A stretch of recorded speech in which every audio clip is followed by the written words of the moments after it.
What's up, everybody? Welcome to Color Scheme Breakdown. This is where I talk entirely too long about one particular color scheme in question, giving you what the color scheme is, if there's any change in the color scheme that I'm aware of over time, my overall thoughts on the color scheme, and then some ideas on how to do some basic stuff for achieving it.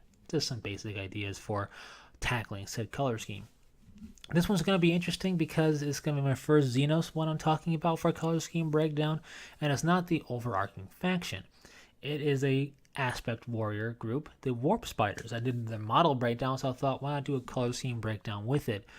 And what makes it interesting is they're not a craft world. They are from craft worlds. The craft worlds will have the Warp Spider aspect shrine there, but they are not the color scheme of your force.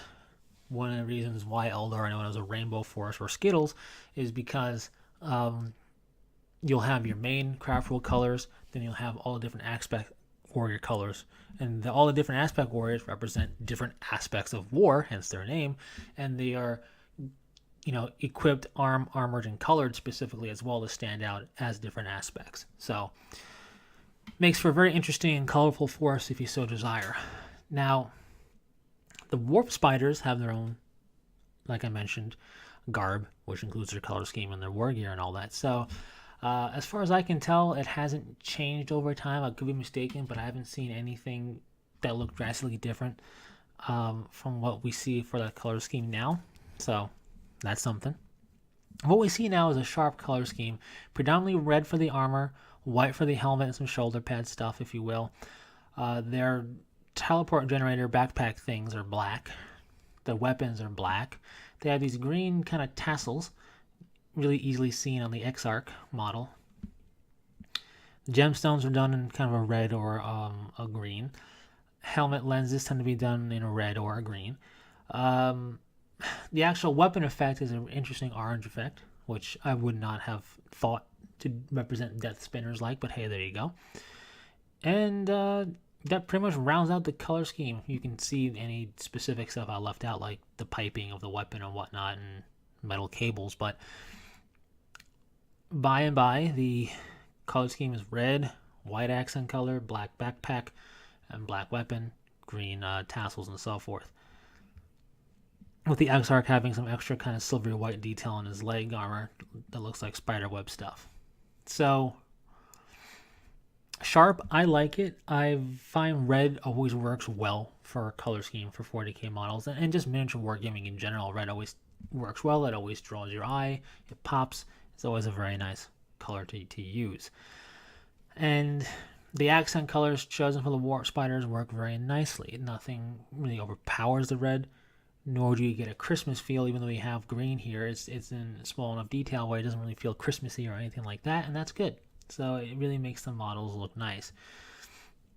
The issue you might have, and not just you, but we as collectors might have, would be the fact that the Exarch comes in three pieces. The backpack and the weapon and the ranged weapons are separate from the body, but the rest of the models are all one piece from what I remember seeing of them being separate, or not separate, before of them being unpainted and just in blister packs, or just seeing them unassembled. They're fully one piece.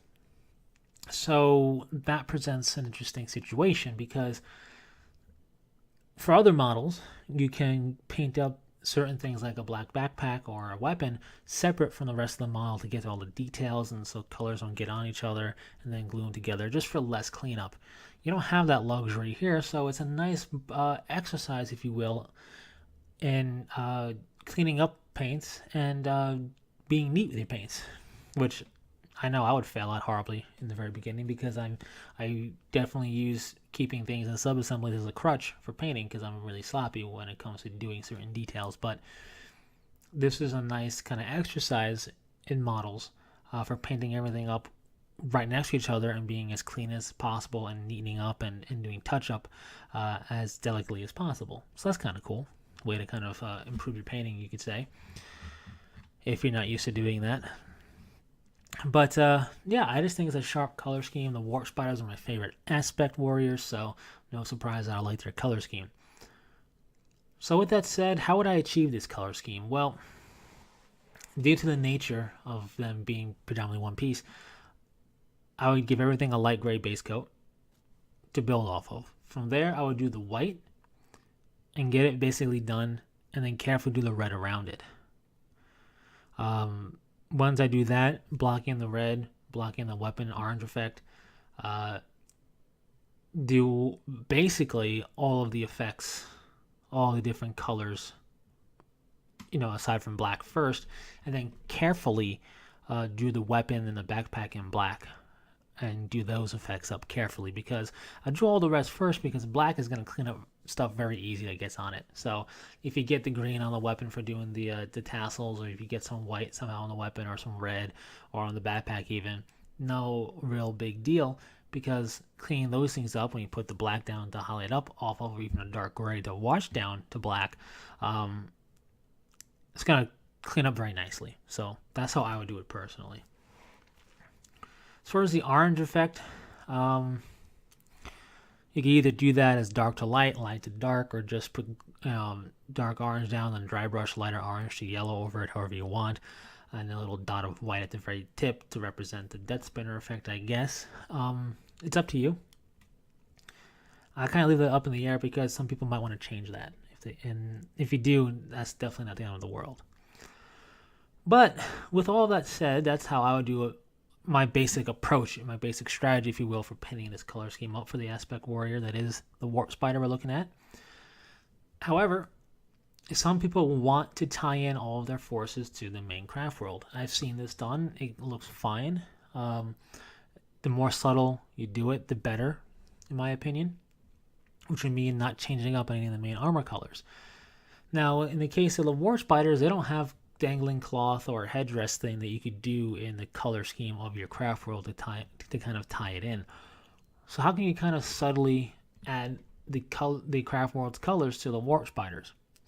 Well, that would be in those green tassels. Now, that's what I would do. I'm not saying this is a rule. In fact, I guess theoretically, technically, you wouldn't need to tie them into your craft world at all, but if you so desired to, just because you wanted some type of unifying thing amongst all your models, which I completely understand, the green tassels, again, easiest to see on the X-Arc there, would be the way I would do it. So if you made up a craft world that's predominantly blue, you could do the tassels in blue.